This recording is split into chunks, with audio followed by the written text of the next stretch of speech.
grab seats up here. We're just going to have a little bit of conversation, and then we'll have an opportunity to take some questions from the audience and find out about you. Again, my name is Bryce Hayes. I teach choral music here at JMU, and there was a tiny clip of me with long hair. I don't know what I was doing here.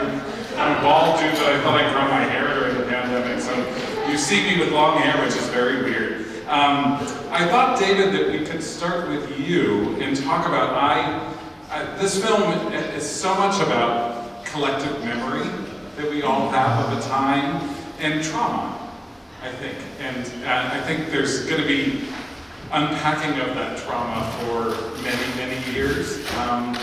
But David, I remember so deeply the beginning of the pandemic and how relentless you were in the most amazing way. And I just want to talk about, for me, I was just sad. I was so deeply depressed that we could not make our art that I was paralyzed. And I couldn't do anything about it. So I'm wondering, David, how your mind, I know, works in such incredible ways that's different from mine. But how did you move from the sadness of the moment to the ingenuity of creating this system? Could you speak to that a little bit? I don't know. I had access to things that I had already experienced that had something to do with that solution, so that was helpful that I had a variety of experiences doing that recording where we were all in isolation booths. But also I had moved very quickly into problem solving mode. That was, my reaction was not to get sad, but to go, how do we fix it?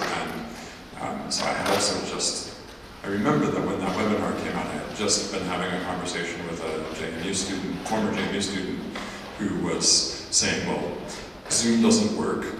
I acknowledged that was true. And saying that nothing can because physics prevents it, and I thought, physics is our friend here.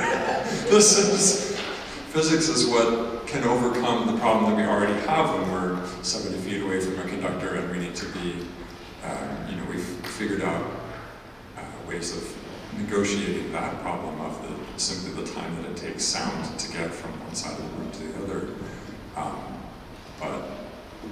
But physics, I knew could be our friend, and I was already exploring ways of using things like sound check and things that reduced the processing time. And it was, right, the problem is not physics, the reason why Zoom doesn't work is processing time.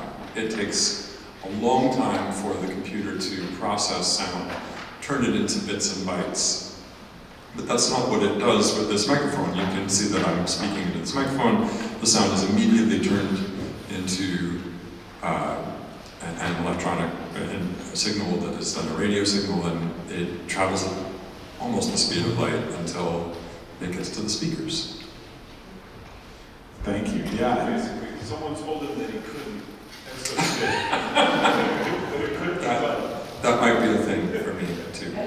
Yeah, and the tenacity was so remarkable. And Bryce and Kathryn, I'm wondering about when you first got to know David and what that was like, how that happened, obviously through probably an internet connection. Could you speak to that a little bit?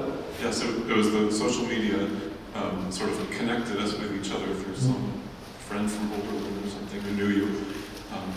But yeah, it was exciting to meet each other and find, oh look, we're trying to solve almost the same problem here. How did you do it? How did you do it? And as you saw, we learned a lot and basically copied a lot of what David had done. You know, we didn't have to buy 10 kinds of microphones and try them all. We just got what David got. It saved a lot of work and we could go try it in other places. I love that in the spirit of just sharing, that this just grew and nobody copyrighted the system and said, like, you have to pay me to do this. It was just so shared, right? Like, it's kind of remarkable.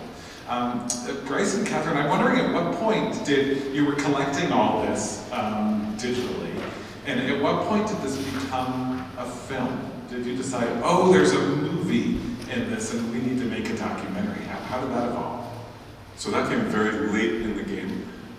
Early on, we were making videos so that we could show people that they could do it too. And so as a result, we filmed the things that worked well, and all the times when we were tearing our hair out or there was feedback or all the problems, we didn't film that at all. And later we wish we had, because that would make it, you want some suspense in the movie, right? But it was only sort of as we saw the events beginning to taper off and the need for it to taper off once everyone was getting vaccinated and there was not much on the calendar anymore, we said, right now is the opportunity. If we're ever going to film people doing this and interview them about their real feelings in the moment, it has to be now. And I could add that throughout the pandemic, there had been all kinds of little 4-minute news clips and articles from all around the country, like, oh, look what this group in Seattle did, look what this group in Florida did. And we could see the big picture in a way that other people couldn't. So we really wanted to start the beginning, start with David, show how it grew from there. And it was really, I feel like Bryce and I were in a place and in a kind of station that made it possible for us to go whole hog and get obsessed, because I feel like if Bryce had been a professional audio person, he wouldn't have touched all this stuff, right? And if I had been like a super professional musician with like the perfect choir, there's no way I would have put something that scrappy onto the internet. But I'm like okay with being mediocre. And so I was just like, yeah, let's just, and so it was kind of fine with us to share our scrappiness. I love that the woman who called it scrappy, that is exactly what we have been since day one, including making a documentary, right? We were like, how do you do that? I think you put a little thing on their lapel. Okay, let's try that. We bought some lights so that people would be illuminated. It's like, you just learn. David suggested which lights to buy. So now we have 2 of them. You keep having a hand in it, David. I love it. And I love the section in the film where you talk about kind of the work-life balance of like you still had a job and then you were doing this whole car choir thing on the top. As the car choir thing kind of transitioned into the documentary filmmaking thing, did this also become sort of like a second-time job? Yeah, I don't think it stopped. Like it's maybe about to stop, but we're ready for the sequel, right? yeah. Ben, I'm wondering, for you were, we talked a little earlier, you were in your very first year as a professor when COVID hit, and what that's like now to look back on. Now you've maybe had a year that feels sort of more normal this year, and what that process has been like. Yeah, it was pretty intense, having 3/4 of a year thinking, oh great, yeah, I'm a tenure track professor, this is wonderful, it's a dream job. And then the pandemic hits, and I had 4 jobs at that time, and all of them stopped. And it was really weird, and I became an IT person then because church had to live stream, and we had to put videos together, and all these kinds of things, and things that I didn't really have deep experience with. But on top of that was all these students wanting to have a musical outlet, and me feeling like, oh, they didn't teach me this in grad school. and so then, Facebook, and I called up David, and he's like, oh, thank you for calling. No one's calling me about this. I remember he was very frustrated that not more people were doing this kind of thing. And so it's so surreal looking back in this video now. And trauma is a fairly accurate word for some of the feelings that it brings up, and you're like, oh my gosh, that was a rough time of life. But just this past year when we had this gathering of alumni of chamber singers, the choir from EMU, and one of the students we were reflecting, what are some of the things you remember from choir at EMU that you really appreciated? And this one student said, well, I remember the first full year of the pandemic, when all of my classes were online. The one class I could go to in person was theoretically the most dangerous, but we did it in a way that they could meet, and she said it was the thing that really carried her throughout the semester, and I was like, oh, after doing that every day, you know, for so many weeks, a lot of work, it was worth it. And so that sort of coming back around, and like, okay, so grateful we worked on this. Yeah, thank you. And Jeremy, I love the scene with you in your bare feet, standing out in the middle of the parking lot. How did that come to be? I'm just so interested in that. I think we were one of the first people to, you know, complete amateur group to try it out without knowing anything. First, at one point we got like 8 people to sing harmonious sacred shape note stuff in a church parking lot, and then we had 20 people, and we expanded a little bit, and then the choir that was in there, Cantori, 8-voice men's a cappella, decided to start rehearsing that way, and David came and gave us microphones, and that was the first time those people had tried it. I had been to one of the other ones, and they were just, I think we stopped halfway through the first song, which was the first song, and everyone was like, this works. So that we did it again, and it was hot out, and someone had to stand out there and beat time, so I was out there in my bare feet. It's pretty fun. It's a great clip, and a lovely clip of Locust these days. Really, very, yeah. Ben, you had that performance that's where you did the outdoor performance, and those of you that know a lot about choral music, which is probably a lot of you know how choral music is so acoustical dependent, right? Like we need to be in a very, very loud space. And singers hate when the space is really dead. And singing outdoors is, in a choral way, is almost really impossible without amplification. So suddenly you have these microphones and the singers are singing into a radio frequency. The acoustic changes and you can control that. Do you want to speak about that? Yeah, and we tried with FM transmitters at first using receivers, but we didn't have real good ones, and not all students had cars, and so what we ended up using were PA speakers, and so that's how we would practice each day. And so yeah, we could, you know, add a little reverb, and I could try to balance some voices, but since we were 4 wireless mics to a channel, you could only do sort of so much in a class period. And so we spent actually a bit of time teaching, like, okay, singing with a mask, also singing with a microphone, because not all choral, you know, maybe some vocal soloists know about singing with a mic, but most choral students don't. And so putting those two things together and then being outside and not really seeing each other's mouth the same way, it was a unique pedagogical experience to focus on a lot of different things that usually you wouldn't have to think about. So it was. You sent us a clip about birds. What was the birds? Oh goodness. Yeah. Then being outside, you have all the outside noises, trains and things, and this huge flock of crows came over one day and just inundated the recording. And the singers just stopped and started laughing, and so we still have that recording because it was just ridiculous. And you're like, well, that's where we are right now in life. You need the humor sometimes. Yeah, of course, right? Kathryn, talk to us a little bit about repertoire, right? We see in this film such a wide swath from standard classical repertoire. We're hearing, Handel's Messiah, and there's Brahms' Requiem, all the way up through Mamma Mia, and what was this like for you? You work in theater, you work in choral music, you work in a wide variety of repertoire.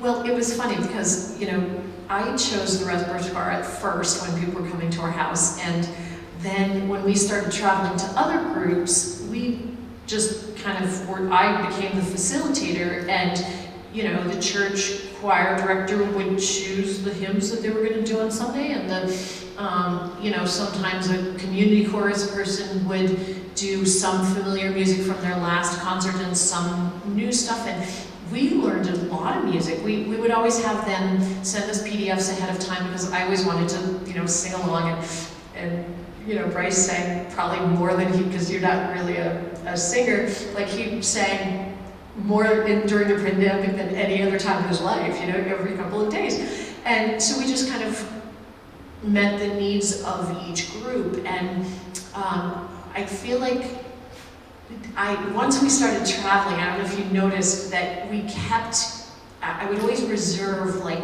once a month to have my own people. Because I always, like, I still had these people on Facebook who were like, when's the next, can we sing the Cantique de Jour? Like, they would have requests, and so I would be, okay, yeah, we're gonna sing Lift Thine Eyes. We're gonna sing, and one time, the one in November, where we were singing Lift Thine Eyes, the first 15 people that signed up for an event that I planned were all treble voices, and I'm like, okay, 2 men, you can come in December, we're gonna do an all women's, all treble chorus.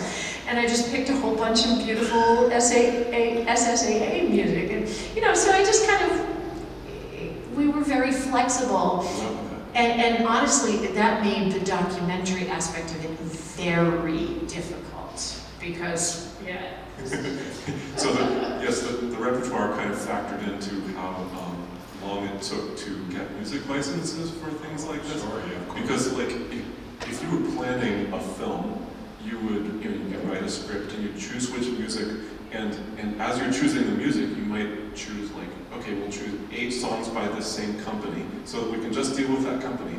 But no, we didn't know what we were doing at all, and we were using whatever music people showed up with. And so they made the whole film, and then, okay, now it's time for licenses, what should we do? Oh my goodness. And so it turned out they're all owned by different companies, almost.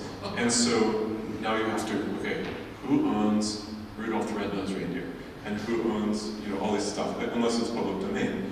And email them. Multiple people? Oh yeah, and sometimes split across different companies. And so many of them, like we would just reach out, we would find the person to email, and we would ask them, please, can we have it for free? Or just maybe $200?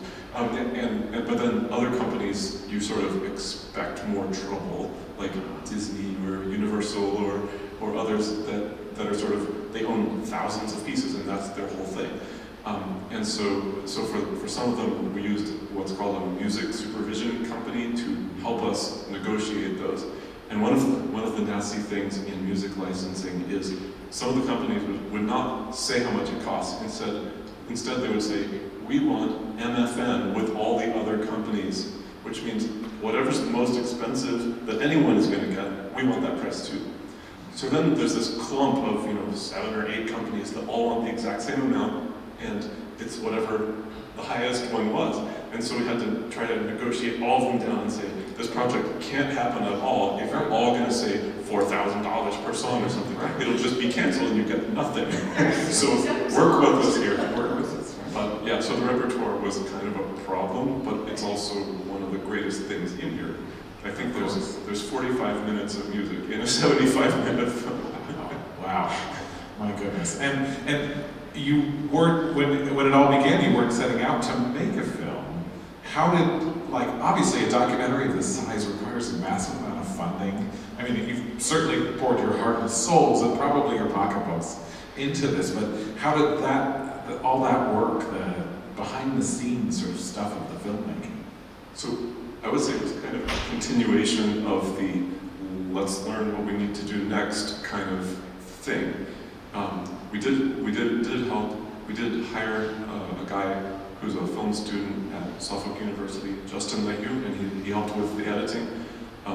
But there was way more editing than he had time to do. So we would mostly, we knew what was in the footage. We knew what which choir said this and which people had said that. So we mostly would put together a chapter that was way too long, but decent, but needed a lot of work.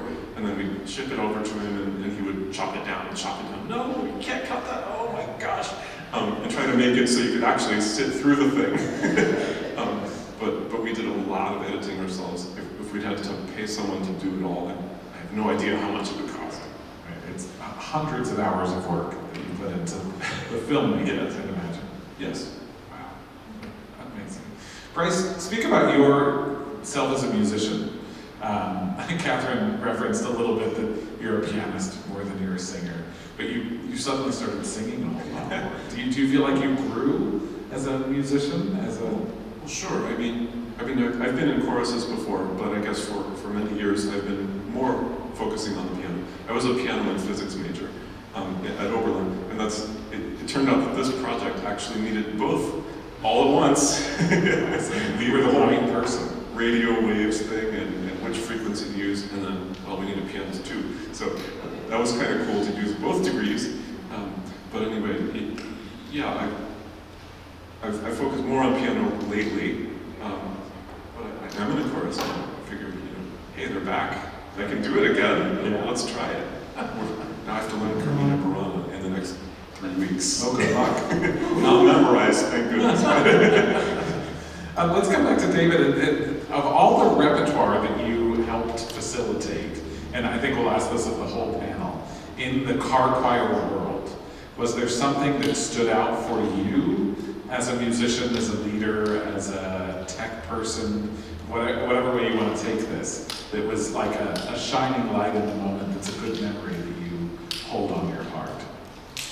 Well, I was just thinking that there are actually two moments that weren't part of this, but were very early moments in the experiments. And one of the very first things I did was go over to Brad Lehman's house, and this is before I had more than 4 microphones, and but I gave him his choice of a lavalier microphone or a handheld, and then we read through a Purcell song. And then we read through it again, and then we read through it a third time, and that's the one that went on YouTube. And it was pretty great. I also did a recording with David Bergey at EMU for the Shandor Bach Festival when they had to cancel. I thought, well, I can use this technology to perform, that we can perform at the same time. So those were good experiences.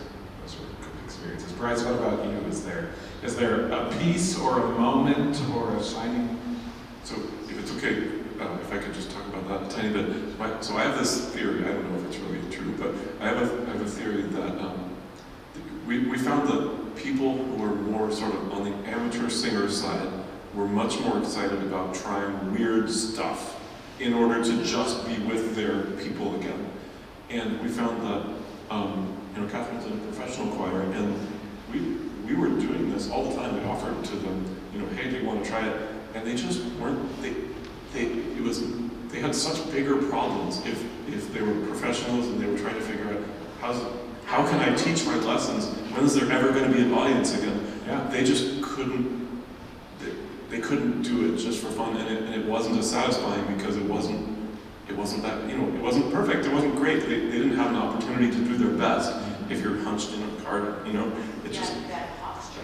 So I think it seemed to catch on even more with just the amateurs than the professionals, at least from what I saw. Yeah. But you had an actual question.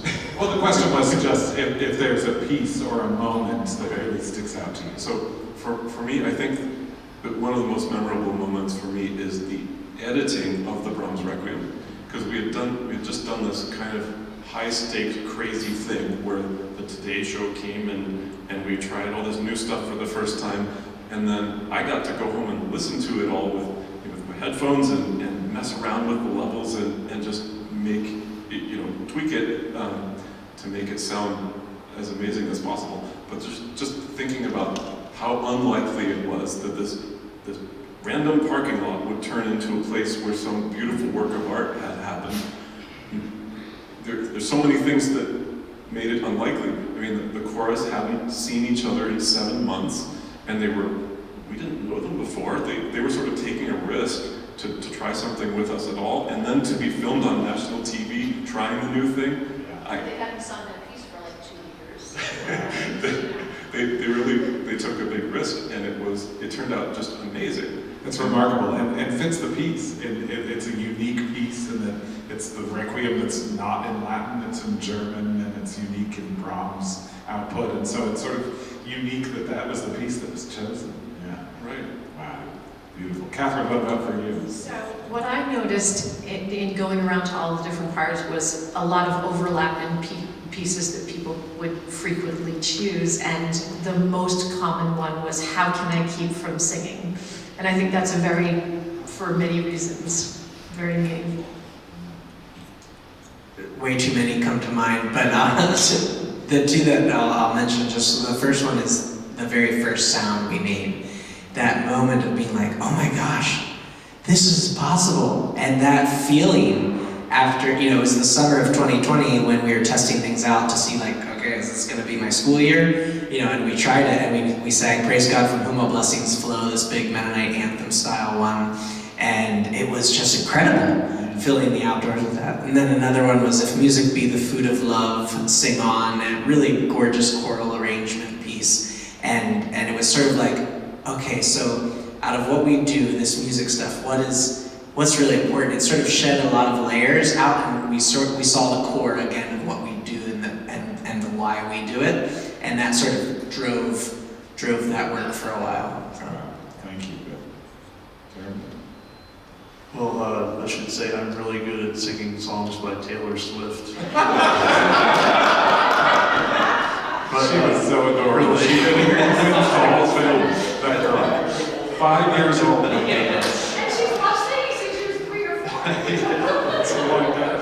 But no, we after we learned how to do the system, we had got our own equipment and parked next to the wall of the church, so we were close enough to the soundboard in the sanctuary that we could hook a FM transmitter to that. We all parked along the edge of the church, and we had a new arrangement of a gospel hymn that was a sort of non-gospel arrangement called Beulah Land, and we'd never sung it before. We started trying to learn it in cars, and it was pretty difficult, and it was a little bit frustrating not to be able to work out notes or see each other, because we had rehearsals at night in the dark in your own car. But we eventually, it sounded like the hymn, and just a week ago we broke out that piece again for one of the first times since we moved back inside, and we knew it. And someone said, we learned this in the cars. I was like, we did. That was pretty cool. And it sounds pretty good now, actually, so we'll have to try it sometime again. Lovely, thank you. I love the variety of music. Choral music so often gets siloed into the types of choirs who are the oratorio choirs and the types of choirs that are the community choirs. In this there was barbershop, there were collegiate voices, the professional choir in Calgary is fabulous, really ran the gamut, which was so... Yeah, oh my God. Well, we have some time now to take some questions from you. So are there any questions you have for our filmmakers in our panel up here that you would like, that you're dying to know about this film? Great job.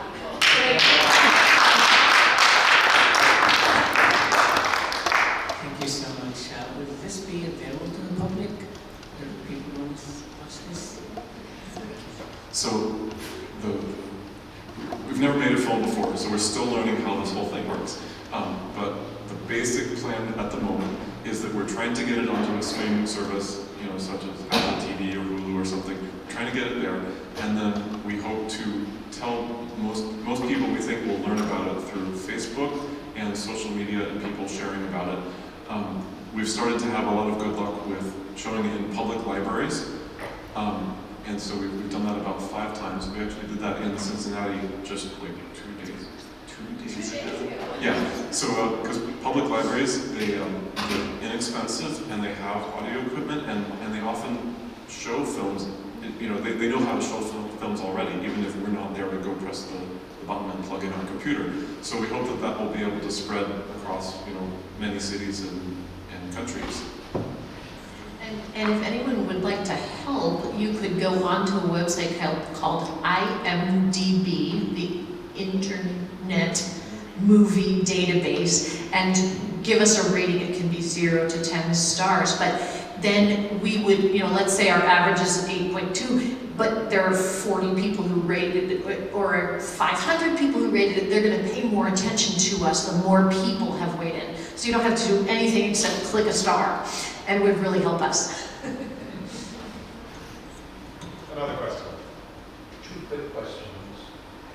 It's on. 2 quick questions, if I may. One, I think will be easy to answer, the other may not be. Are there still choirs that are rehearsing and perhaps even performing this way? First question. The second one, are you aware of how this experience for the singer has influenced their understanding of their own voice? That's a good one. So we're not doing any more choirs like this, but I think almost no one is. But I did hear from a barbershop quartet that likes to do radio shows. Now that they have the microphones, they have the transmitter, they still will do a performance that's a drive-in, just because it's fun, not because they have to anymore. And that was fun to hear about. Remind me of your other question. I had an answer to it. Has this experience Voices. influenced? Yeah.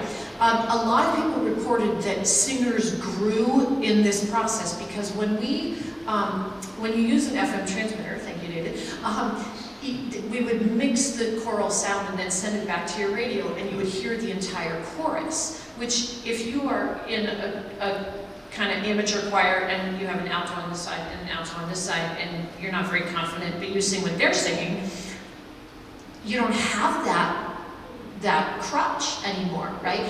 And if you're half of your experience during COVID was doing that virtual choir and singing by yourself and then submitting it to your choir director, you're going to be like, oh, how do I sound? Ooh, maybe I can do a little better. So you'd be practicing. So a lot of singers did both get more comfortable singing alone and also get more independent in their voice part by, and also some people, if you're with other members of your family, a lot of people are not the same voice part. So you might be singing in a car in harmony. So. Great, thank you. One more question. First of all, I just wanted to say thank you so much. It's a great film. So thank you so much for sharing it. Is it possible to have it available for choirs to see? I'm just thinking that the groups that I sing with would love to see something like this and have an evening like this. Yes, absolutely. So the film's called The Drive to Sing. So we have a website called thedrivetosing.com, and you can look on there and you can find our email address. It's info@thedrivetosing.com. So just give us a mail. But actually, the easiest way, I mentioned libraries before, the easiest way to get it into any community that we've ever found is to call your library and say, I just heard about this documentary and my choir wants to watch it sometime. Can you show it? And then what happens is that they contact us and they say, what's the license fee for showing this in public? And we work it out with them, and then we send them the files so that they can show it. And that can happen in any place. We would love that to happen all over. So contact your library. Of course, schools or churches or stuff can show it too, but it's the same sort of thing. That just contact us and we'll help you. Wonderful. So we all have some homework. IMDb, we have to go on there and clearly rate it with 10 stars, right? 10 stars, and contact your local library and see about having a showing there. Bryce and Kathryn shared with me that they just returned from Cincinnati, which was the National Conference of the American Choral Directors Association. And thousands of choral directors were gathered there. And they had a booth where they got to have the movie running all the time and had choir directors signing up. And you said you got 140 choir directors who are interested in showing it to their ensemble. So this film is going to grow legs, and we're going to get it out there. It's very exciting. Kathryn, Bryce, David, all of us, thank you so much for your amazing...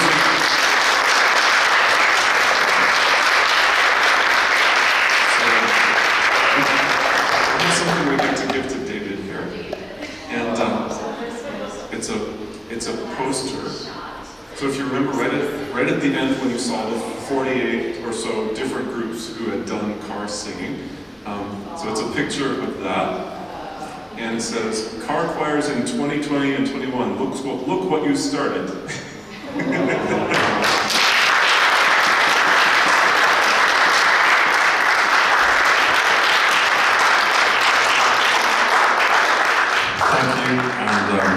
And thank you for this, and I have to say when I first saw the documentary, it hit home in a large way that I had not anticipated, that how much of an impact this had on so many people. So thank you very much for what you did to make sure that it had that impact. And